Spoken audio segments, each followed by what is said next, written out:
श्वेत पत्र पे चर्चा करने के लिए यहाँ पे शामिल हुए हैं। और सर, ये सरकार इवेंट मैनेजमेंट में माहिर है और इवेंट मैनेजमेंट का एक उदाहरण आज हमें देखने को मिला, क्योंकि ये श्वेत पत्र एक श्वेत पत्र नहीं है, एक इलेक्शन स्टंट है, एक चुनावी एक ड्रामा है।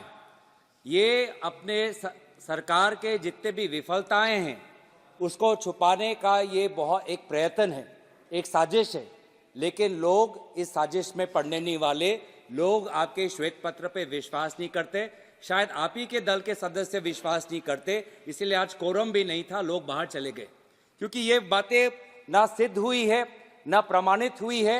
और बार बार ये 10 साल से ये बार बार लोगों के सामने ये अपने झूठे अफवाह लेके जाते हैं। लेकिन उसके पश्चात भी भ्रष्टाचार पे ये बहुत इन्होंने अपनी बात रखी और बहुत हम पे आरोप भी लगाए। तो सर, जिस प्रकार से आज ये 10 साल से काम कर रहे हैं, अगर भ्रष्टाचारियों को किसी ने पनाह दिया है तो आपकी सरकार ने दिया है। अगर भ्रष्टाचारियों को किसी ने पनाह दिया है तो आपके दल ने दिया है। अब मैं भी सत्ता पक्ष के तरह कुछ मैं उदाहरण लेना चाहूंगा। महाराष्ट्र, सर, महाराष्ट्र तो एक आदर्श, एक इनका एक उदाहरण है कि किस प्रकार से भ्रष्टाचारियों को पनाह देते हैं। मुझे तो कभी कभी अफसोस महसूस होता है, महाराष्ट्र के इनके एक सांसद हैं डॉक्टर किरीट सोमैया, बहुत उन्होंने आवाज उठाई भ्रष्टाचारियों के खिलाफ, लेकिन मुझे भी दुख होता है आज जिनके खिलाफ उन्होंने आवाज उठाई, आज उनके दफ्तरों में जाकर सलाम करना पड़ता है। सर, एक महाराष्ट्र के एक नेता हैं जो पहले शिवसेना और कांग्रेस के थे, उन पे 300 करोड़ का मनी लॉन्ड्रिंग का चार्ज लगा था। इन्फोर्समेंट डायरेक्टरेट ने उन पे मनी लॉन्ड्रिंग का केस लगाया था अविघ्न ग्रुप को लेके। लेकिन वे व्यक्ति जब वो अपने दल को भाजपा के साथ 2019 में शामिल किए तो वही का वही ईडी का फाइल बंद। सर, एक और उदाहरण देता हूं पश्चिम बंगाल का।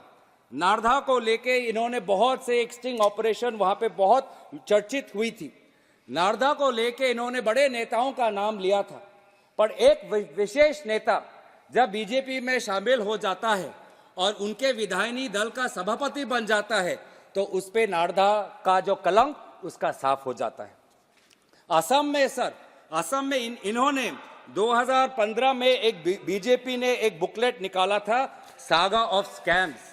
सागा ऑफ स्कैम्स में एक विशेष व्यक्ति का उन्होंने उल्लेख किया था जो लुइस बर्जर इंटरनेशनल स्कैम के साथ, वाटर सप्लाई स्कैम के साथ एक विशेष व्यक्ति का नाम इन्होंने लिया था। कहा था कि जब उनकी सरकार आएगी तो उस विशेष व्यक्ति पर बहुत वो जुल्म करेंगे, उस पर जेल में जाएंगे। और हुआ क्या, वो विशेष व्यक्ति आज इनके दल में शामिल होके अब असम का मुख्यमंत्री बन गया। आज ऐसा हो रहा है सर।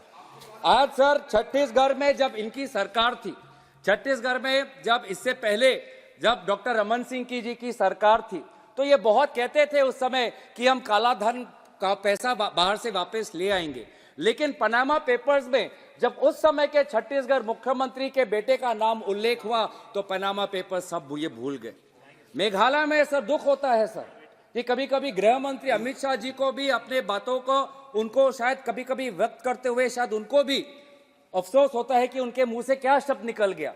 क्योंकि हाल में ही जब मेघालय में जब चुनाव हुआ तो गृह मंत्री अमित शाह जी मेघालय जाके बोलते हैं कि वहां की सरकार दुनिया में, देश में सबसे भ्रष्ट सरकार है।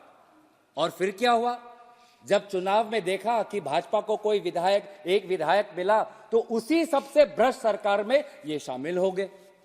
सर, मणिपुर में अफसोस है कि मुख्यमंत्री के कार्यालय से एक ड्रग से जुड़े हुए एक मुजरिम को रिहाई करने का निर्देश मणिपुर में निर्देश जाता है मुख्यमंत्री के कार्यालय से। कर्नाटक में सर इनकी 40% की सरकार थी। कर्नाटक के जो प्रजा थी जागरूक हुई और सरकार को उखाड़ फेंका।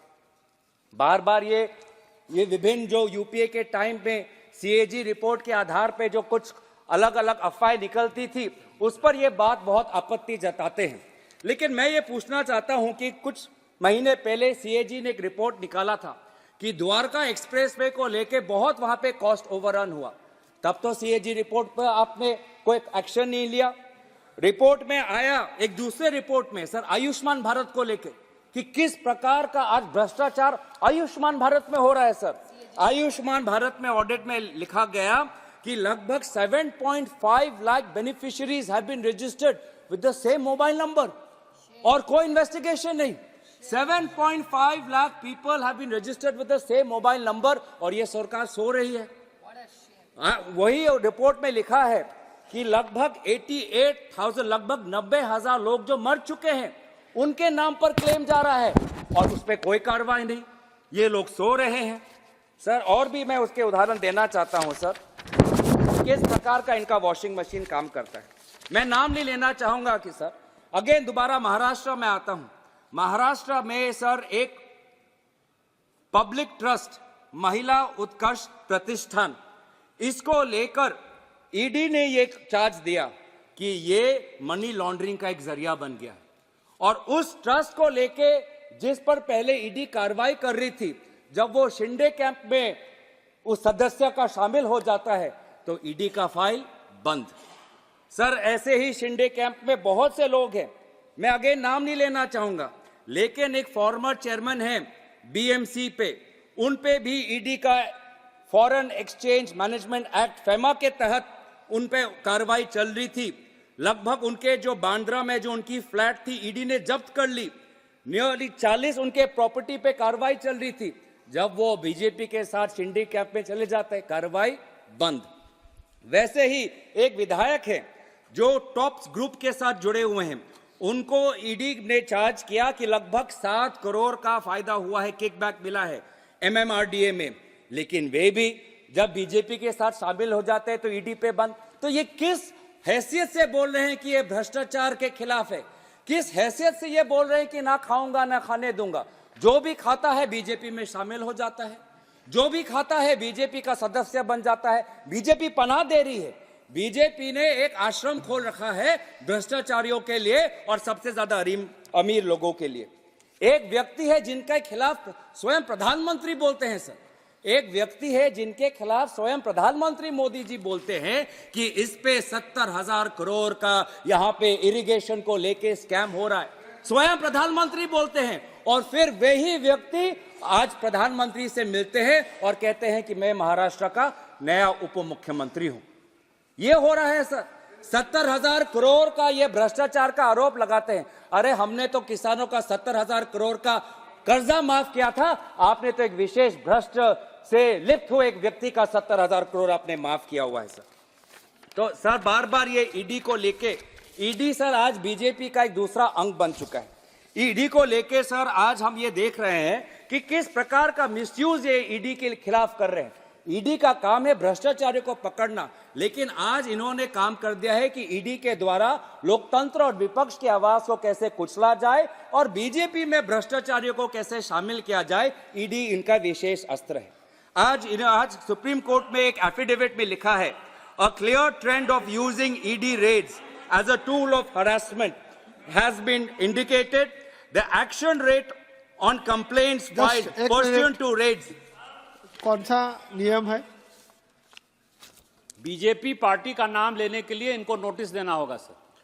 ये सभापति महोदय, मेरी सरकार के ऊपर जो बोलना है बोलते रहे, ये पार्टी के ऊपर नहीं बोल सकते सर। आपने कांग्रेस का नाम लिया, आपने नोटिस दिया क्या? आपने नहीं दिया ना, बैठ जाइए, बैठ जाइए। आपने खुद नहीं किया, नहीं किया, आपकी गलती है। नियम खुद पालन करिए, फिर नियम सिखाइए। आपने नहीं किया, वो आपकी गलती है। धन्यवाद। लेकिन कानून ये है। आगे बढ़ता हूं। आज एक clear trend of using ED raids as a tool of harassment has been found. What is the action rate on raids in 2005 to 14 was 93%. Now the action rate on raids has reduced to 29%. मतलब ये सारे raids जो कर रही है ED सारे से ज्यादा politically motivated. Only 23 convictions under the PMLA Act have been secured. Even the number of cases registered by the ED under the PMLA have risen exponentially. 2013 में 209 और 2021 में 1180, लेकिन कन्विक्शन इतना कम क्यों? क्योंकि ये सारे रेड्स पॉलिटिकली मोटिवेटेड। इस ईडी पे खुद अब सुप्रीम कोर्ट टिप्पणी दे रही है। सुप्रीम कोर्ट क्या कहती है? अगस्त 23, 2023 को the court stated that ED can not act as a law unto itself. October 4, 2023 ED supreme court ED पे क्या कहती है? The probe agency cannot be vindictive and must be seen to act with highest degree of fairness.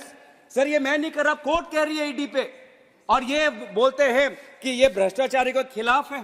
Sir ये अगर ED का काम करते, ED को काम करने देते, तो जो भी लोग आज विदेश में फरार हो चुके उनको आज ये पकड़ते। सर विदेश में लगभग ऐसे 31 लोग हैं सर, 31 ऐसे लोग हैं जिन्हें 40,000 का कर्ज, 40,000 का कर्ज है, आज उनको ईडी पकड़ नहीं रही। उसमें से कौन है? उसमें से पहले हैं हमारे नीरव मोदी जी। नीरव मोदी जी पे नीरव मोदी 12,000 करोड़ का फ्रॉड है, उनको ईडी नहीं पकड़ रही। विजय माल्या पर 9,000 का उन पर फ्रॉड है, उनको नहीं पकड़ रही। मेहुल भाई तो आपके प्रधानमंत्री के करीब है, मेहुल भाई पे भी आज 12,000 का ये उन पे भी फ्रॉड है।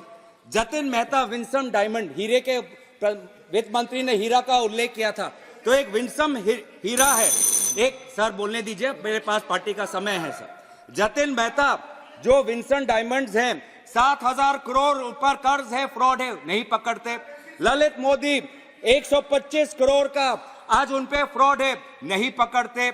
स्टर्लिन बायोटेक के चेतन संदेशारा, नितिन संदेशारा 5,000 करोड़ का फ्रॉड है, नहीं पकड़ते। आशीष जोबान पुतरा एबीसी कॉर्डस्पिन के मालिक हैं, 770 करोड़ का उन पे फ्रॉड है, नहीं पकड़ते। डायमंड ट्रेडर रितेश जैन, समाप्त कीजिए सर, बोलने दीजिए सर। आज इन्होंने जो काला भाई श्वेत पेपर निकाला है, उसके खिलाफ जो हमने काला पेपर निकाला है, उसके थोड़ा विवरण करने दीजिए। सत्ता पक्ष को डरने की जरूरत नहीं है। नीलेश परीख गणेश ज्वेलरी 2022 करोड़ पर का फ्रॉड है, उसको आज नहीं पकड़ते। तो ये है बीजेपी सर। जितने भी अमीर है जिन्होंने भ्रष्टाचारी किया हुआ है, जाओ विदेश जाओ। अगर मोदी जी इतने बड़े विश्वगुरु हैं, आज मोदी जी अगर इतने बड़े दुनिया में उनकी ताकत है, तो ये विदेश में छुपे हुए लोगों को वापस क्यों नहीं लाते? इन वापस क्यों नहीं ला सकते? सर मुझे और 5 मिनट दीजिए। 5 मिनट नहीं होगा सर, आप क्यों कैसे आवाज बंद? हमारे पार्टी का समय आप हमारे पार्टी पे हम पे छोड़ दीजिए सर। अगर मोदी जी इतने बड़े विश्वगुरु हैं, तो ये जो बाहर जो लोग हैं जिन्होंने 40,000 करोड़ लूटा हुआ है, उसको क्यों नहीं ला सकते? अडानी को लेकर सर अब मैं बोल दूंगा, मुझे 5 मिनट दीजिए। आज मेरे पास पार्टी का टाइम है सर, मेरे पार्टी का टाइम है सर। अभी तक हमारे पहले स्पीकर ने 20-25 मिनट लिया। बहुत अडानी है, अडानी परिवार, अडानी परिवार। आप कंक्लूड कीजिए। आपने जैसे अडानी, आपने जैसे परिवार का नाम लिया, तो मैं भी अडानी परिवार का नाम ले रहा हूं। अडानी परिवार आज धारावी में रीडेवलपमेंट प्रोजेक्ट करता है, धारावी में रीटेंडर प्रोजेक्ट करता है। 2,000 करोड़ से कम उन्होंने बिड किया, उनको धारावी प्रोजेक्ट मिल जाता है। ये कैसे होता है सर? आज अडानी परिवार से क्या करते हैं? अडानी परिवार के कंपनी में फाइनेंशियल टाइम्स सर, मेरे पास पार्टी के पास टाइम है, 10 मिनट ही बोला सर, आप आवाज नहीं बंद कर सकते। अगर पूरे पार्टी का वो हम पे छोड़ दीजिए सर, वो हमारे पार्टी पे छोड़ दीजिए, हमारे पार्टी पे छोड़ दीजिए, 15 मिनट मेरे पार्टी पे बोलिए।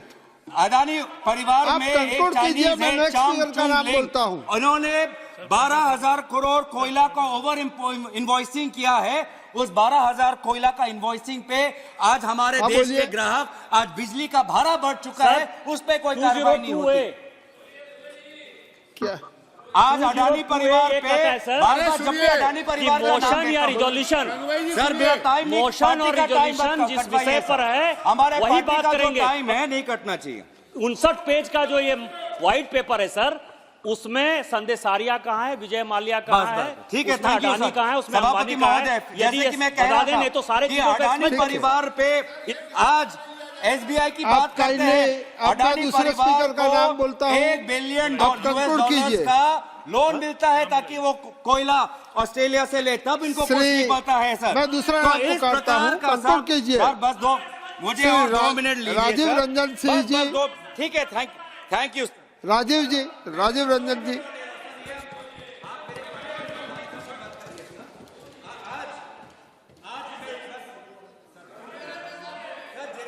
समाप्त कीजिए। तो ठीक है सर, जितने भी conclude. Thank you sir. In conclusion मैं ये बोलना चाहता हूं, अर्थव्यवस्था की ये बात करते हैं, इनके ही सरकार के दौरान जो अर्थशास्त्री काम करते थे उनका क्या कहना है, बस मैं उनके एक एक लाइन बोल के मैं अपनी बात खत्म समाप्त करता कीजिए हूं। बात खत्म ही कर रहा हूं। 5 व्यक्तियों का नाम लूंगा। उर्जित पटेल, आरबीआई का गवर्नर, उन्होंने आज अपने पद से इस्तीफा दिया। पहली बार ऐसा हुआ कि आरबीआई गवर्नर, क्योंकि इनके सरकार के इलेक्टोरल बॉन्ड के स्कीम के खिलाफ थे, आज आरबीआई गवर्नर उर्जित पटेल को इस्तीफा देना पड़ा।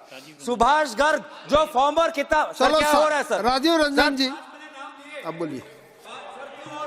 सभापति महोदय,